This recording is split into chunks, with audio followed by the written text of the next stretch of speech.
Dan selain itu juga ya, kalau aku perhatikan itu, dokter-dokter di Indonesia itu paling anti ditanya, paling anti dibantah. Terus perawatnya juga sama, dia ngomongnya, nggak bisa bu, dokternya nggak mau nunggu. Kalau nggak ada pasien, dia langsung pulang.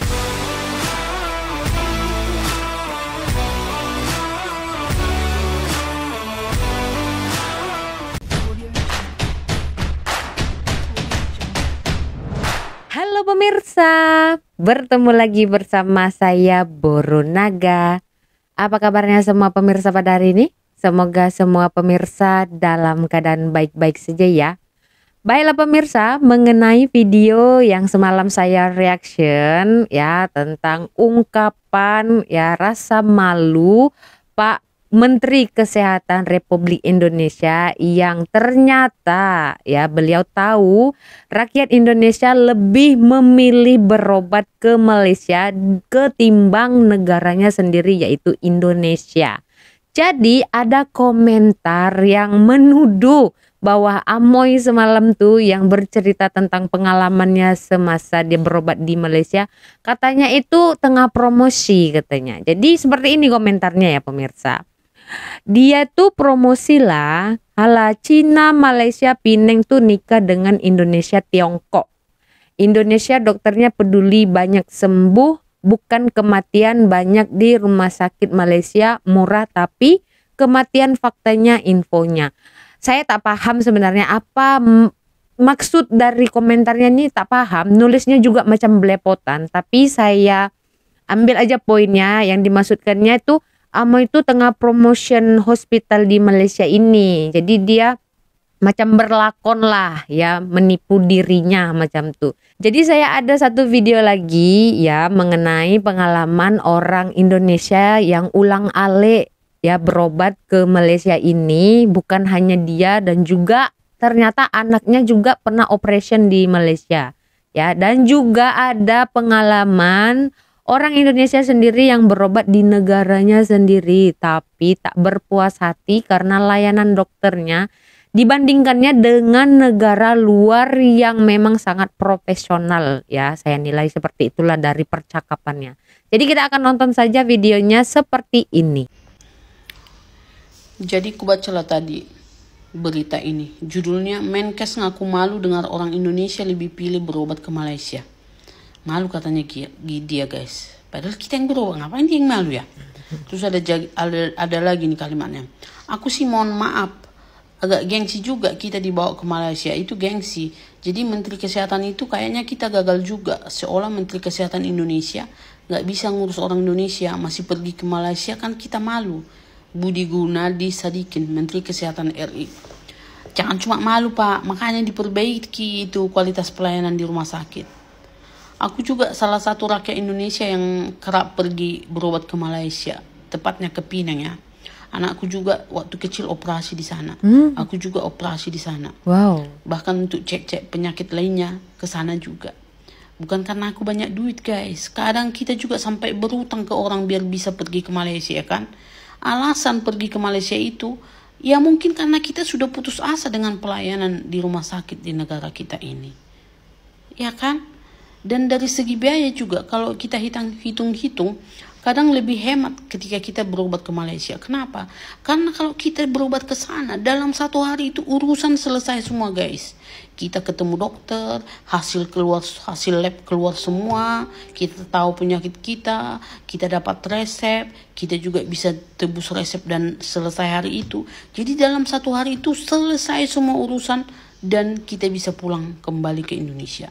Di samping hemat waktu begini, itu juga bikin kita lega guys. Karena yang namanya berhubungan dengan penyakit, kalau kita lama-lama berhubungan dengan rumah sakit, bukan cuma fisik kita yang sakit, psikis kita juga kena guys. Iya, jadi stres makin kan? lama kita mikir, aduh apalah nanti hasilnya itu. Ternyata nunggu dokternya 2 hari lagi, nunggu hasil labnya 2-3 hari lagi. Itu kan makin bikin kita stres ya kan. Jadi kita itu lebih suka satu hari selesai semua. Udah dapat Coba hasilnya kalau kita macam berobat tuh di Indonesia, kalian juga pasti mengalami lah. Hanya untuk nunggu hasil tes darah aja bisa 2 hari baru keluar. Padahal cuma hasil tes darah rutin. Belum lagi kalau kita mau minta diperiksa misalnya hepatitis, fungsi hati, dan lain-lain. Bisa sampai seminggu itu. Bahkan ada yang sampai 2 minggu baru keluar hasilnya. Coba, udah mati duluan kita ya kan? Mati karena stres, bukan karena penyakitnya. Dan itu hanya sebagian kecil. Belum lagi dari pelayanan dokter ya kan? Di Indonesia ini ya, dokternya itu paling irit ngomong ya kan? Aku pernah gitu guys. Sudah nunggu 4 jam ya kan? Ketika masuk ke ruangan dokternya cuma 3 kalimat yang keluar dari mulutnya. Pertama, keluhan ibu apa? Kita ngomong ya kan, silakan berbaring bu, diperiksa. Tapi tanpa ada penjelasan apa-apa, ini diam aja, diperiksa. Setelah itu silakan duduk bu, ini resep obatnya katanya. Setelah dia duduk, kalian pernah ngalamin gitu gak? Pasti kalian pernah menemukan dokter yang nggak ngomong nggak apa, hanya memeriksa kemudian kasih resep, ya kan? Kalian pernah mengalami kayak itu? Dan selain itu juga ya, kalau aku perhatikan itu, dokter-dokter di Indonesia itu paling anti ditanya, paling anti dibantah. Jadi kalau mereka ini udah berbicara, kita itu hanya bisa, iya dok. Misalnya kita bilang, kok gitu dok? Udah langsung kayak terlecehkan dia gitu kan. Jadi tak boleh dibantah macam itu ya, tak boleh ditanya. Ngapain dok? Obat itu kan enggak, saya kan gini, wah bisa digampar kalian, bisa kayak sinetron Indosiar. Apa kamu bilang saya ini dokter, kamu cuma rakyat jelata, berani-beraninya kamu membantah. Udah kayak gitu ya kan, kayak sinetron dah ya. Mungkin kalian juga pasti pernah mengalami pengalaman seperti itu. Hanya kalian udah capek-capek datang ke dokter, tapi kalian nggak dapat apa-apa kecuali obat ya kan, nggak dapat penjelasan apa-apa. Ditanyai dokternya kok wajahnya kok jadi kayak mutung gitu kan. Aku sering mengalami kayak gitu ya, apalagi dulu ya. Coba kita bandingkan dengan ketika kita berobat di Malaysia. Dokter-dokter di sana itu sangat ramah guys, sesuai pengalamanku ya. Sangat ramah dan detail. Ketika kita nggak ngerti, apalagi mungkin kendala bahasa ya kan, kita bertanya, mau 10 kali kalian tanya, 10 kali akan dijelaskan. Sebelum kita keluar pasti dia tanya dulu, sudah paham bu? Sudah jelas? Ada yang mau ditanyakan? Jadi kita itu keluar dari ruangan itu sudah paham betul apa penyakit kita. Begitu kalau di sana. Dan di sana juga tidak seperti di sini, guys. Dikit obat, ya kan? Nggak ada pun hubungannya dikasih obat ini. Kalau di sana, kalau kita nggak perlu ya nggak dikasih obat. Kita bisa pulang dari rumah sakit nggak dikasih obat. Karena apa? Ya nggak perlu kata dokternya.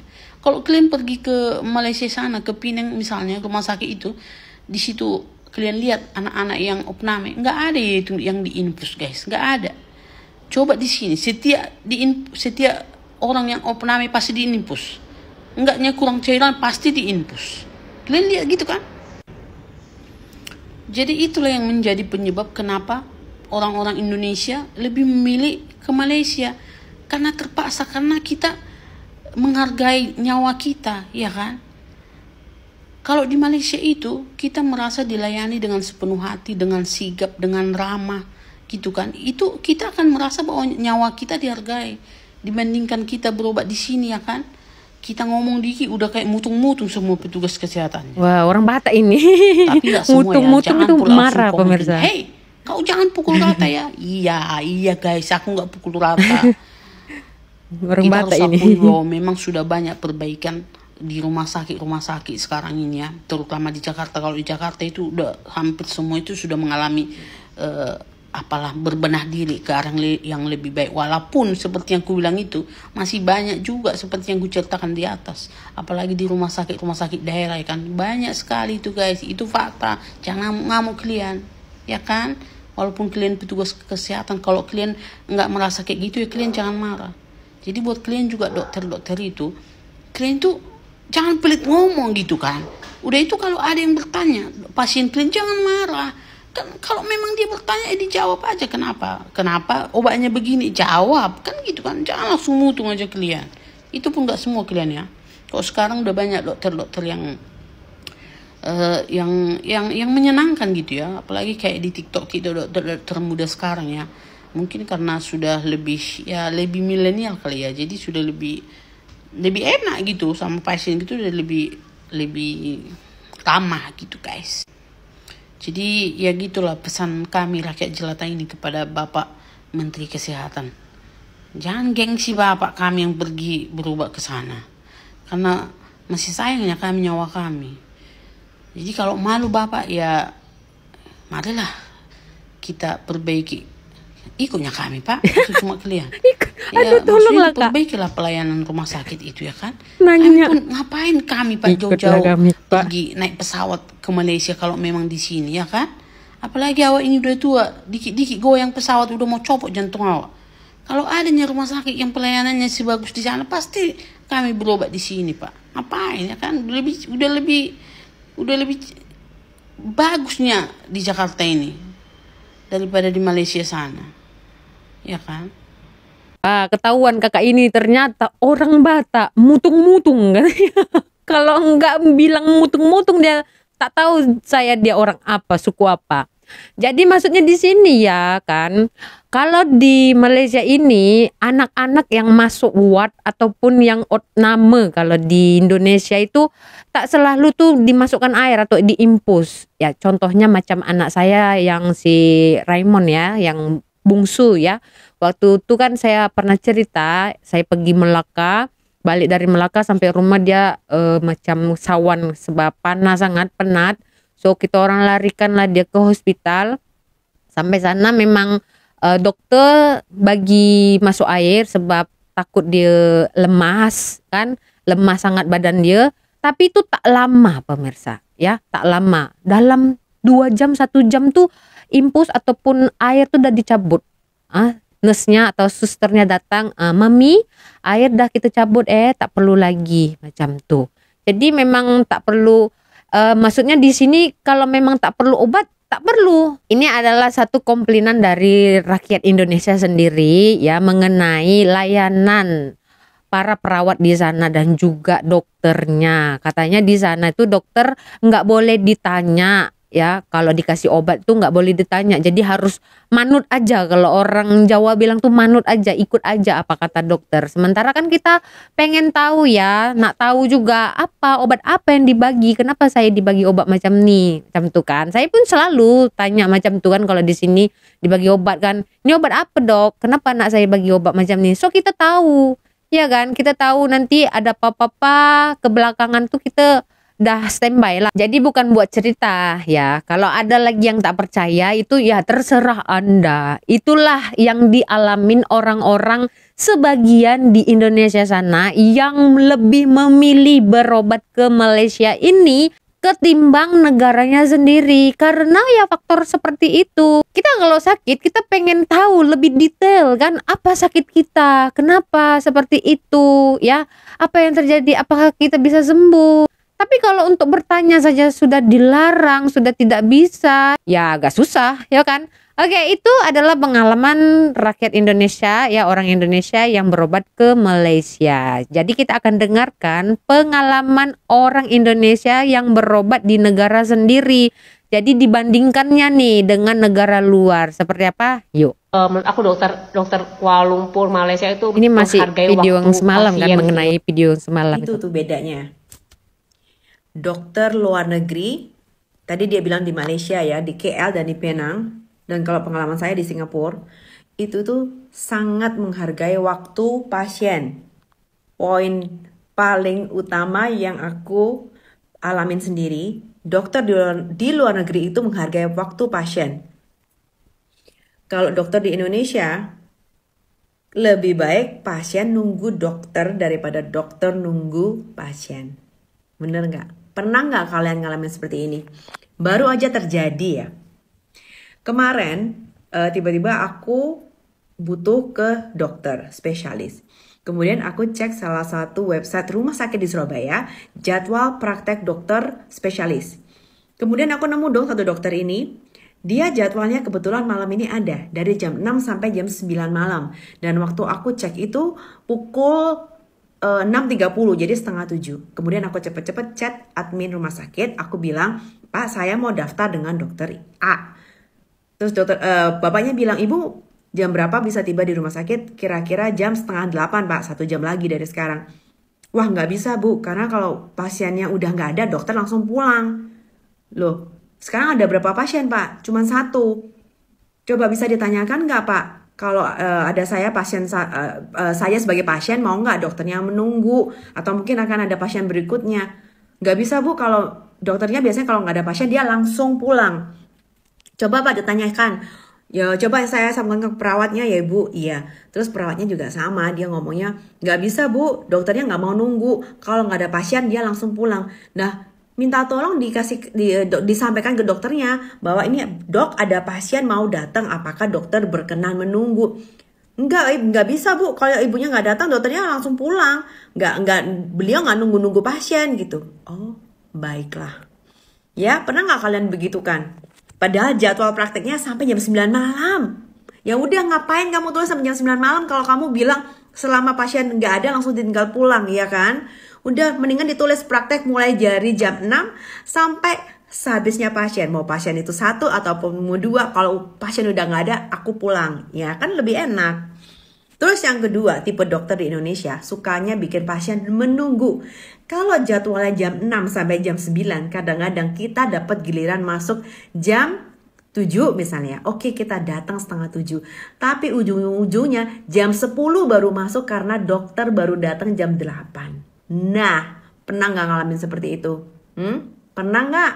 Coba share. Oke, saya akan ceritakan pengalaman saya dengan suami, sebabkan dalam setahun nih ya memang kita orang ada temu janji di hospital sebab kedua anak kami tuh ada check up senantiasa lah di hospital, ya kan. Jadi ada satu hari tuh ya di mana si Rafael dengan Raymond nih ya pukul 8 pagi ada temu janji atau appointment untuk jumpa dokter kan. And si Raymond nih dia dalam masa tuh ada 2 temu janji, ya kan, pukul 8 pagi dan pukul 11 pagi ya. Jadi di ruangan yang berbeza.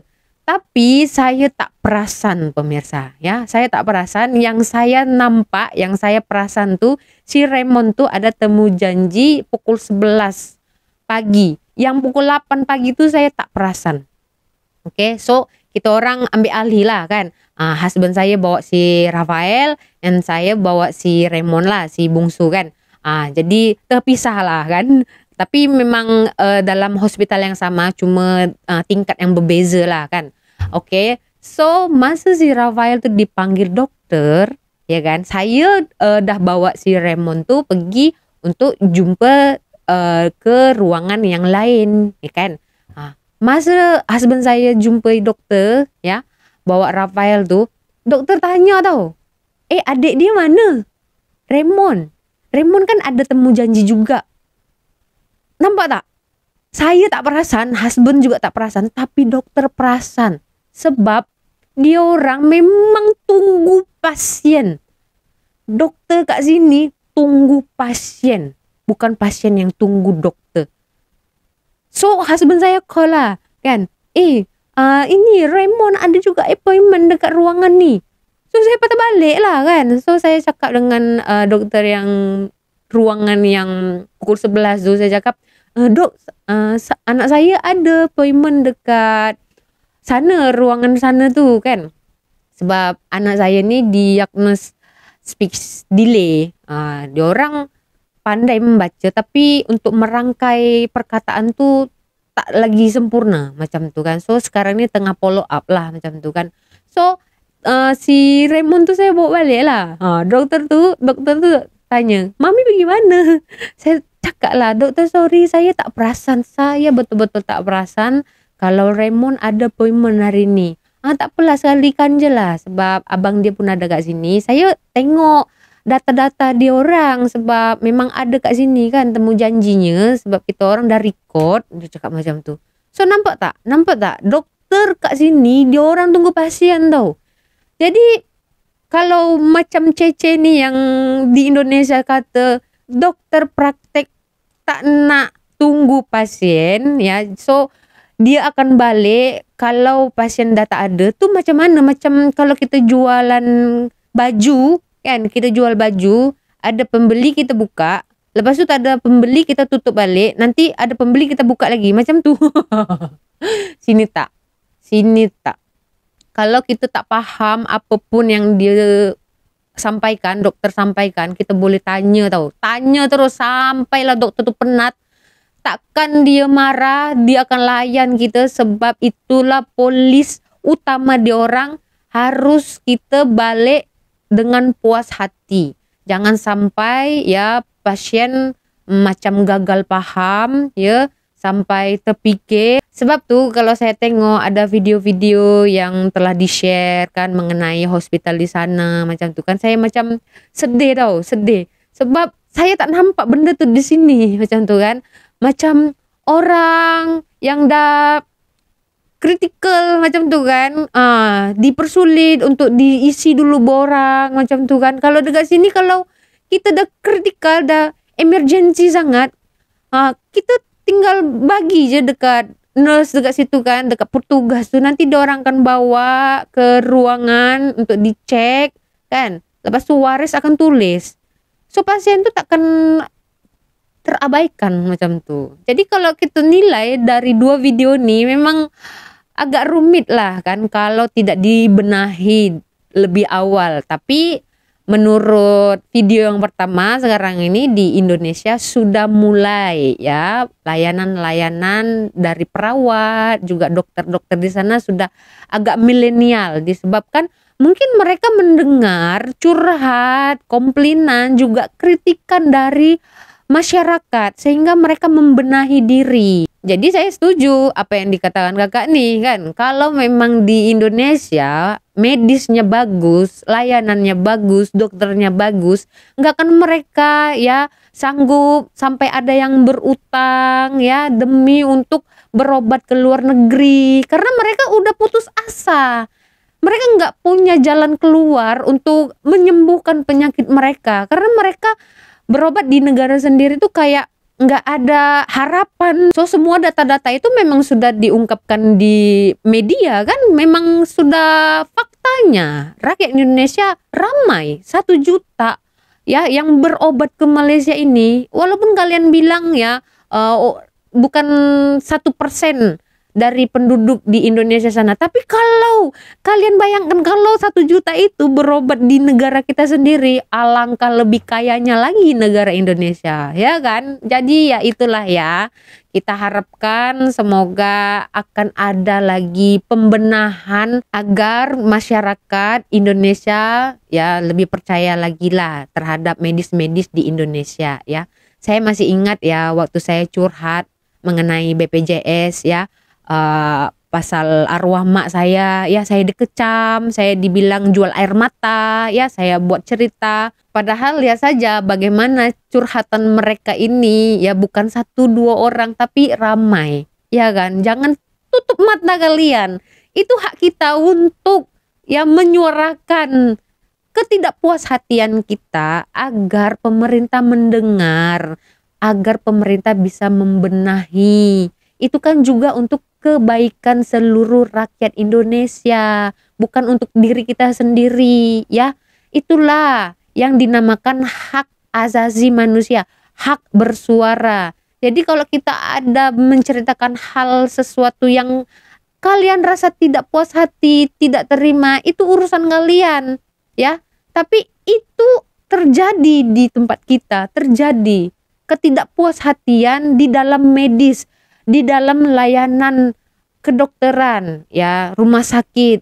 Dengar saja apa kata mereka. Kalian tidak kasihan melihat mereka ulang-alik ke negara orang untuk berobat, padahal di negara sendiri itu ada rumah sakit begitu loh ya kan. Coba deh mikir ya kan. Kalau ada orang yang cerita begini, tak perlulah kalian kecam-kecam ya. Seharusnya kalian support agar pemerintah ya mendengarkan keluhan-keluhan rakyat Indonesia, bukan kalian kecam ya. Ini untuk kedepannya, untuk generasi kedepannya ya. Mungkin hari ini kalian nggak kena, tapi mana tahu suatu hari nanti kalian merasakan.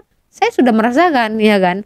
Oke, jadi begitu saja di video hari ini ya pemirsa. Sikit dan banyaknya dalam penyampaian dan komentar saya menyinggung perasaan seseorang ya. Saya mohon maaf, saya langsung tidak ada niat untuk menyinggung perasaan mana-mana pihak. Ini hanya sebuah curhatan ya, luahan hati para rakyat Indonesia ya begitu. Baiklah, apa pendapat pemirsa mengenai layanan dokter di Malaysia, Singapura dan juga Indonesia? Silakan berikan komentar di kolom komentar. Kita berjumpa lagi di video selanjutnya. Saya Boru Naga. Terima kasih. Bye-bye.